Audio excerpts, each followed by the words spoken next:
আসসালামু আলাইকুম। আজকের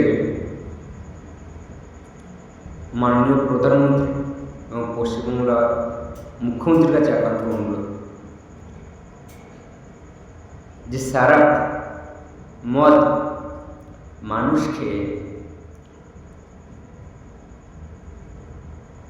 রোগাক্রান্ত হচ্ছে, সেই সারাপের ওপর ট্যাক্স কিন্তু হচ্ছে না, সেটাকে বন্ধ হচ্ছে না, সেটার দাম কম।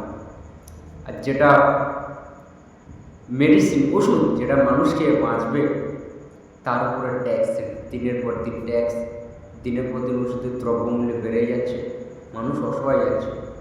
উচিত যেটা ক্ষতিকারক সেটাকে বন্ধ করা, এবং যেটা এখন দায়বদ্ধতা, মানুষ এখন ভাত না খেয়ে মেডিসিন খাচ্ছে, সেটার দামটা কমানো।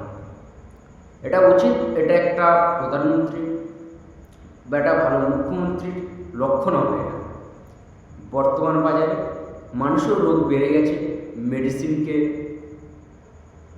বিজনেস হিসাবে দেখার কারণে। যেই দিন থেকে মেডিসিন বিজনেসে এসে গিয়েছে সেই দিন থেকে মানুষের রোগ বেড়ে গিয়েছে। তাই অনুরোধ করব মেডিসিনের দামটা কমানো, ফলে মানুষের সুবিধা হবে। মানুষের জন্য সরকার, সরকারের জন্য মানুষ একে অপরের নির্ভরশীল। তাই অনুরোধ করব মেডিসিনের দামটা কমানো। ভালো থাকবেন, সুস্থ থাকবেন, ভিডিওটাকে শেয়ার করবেন।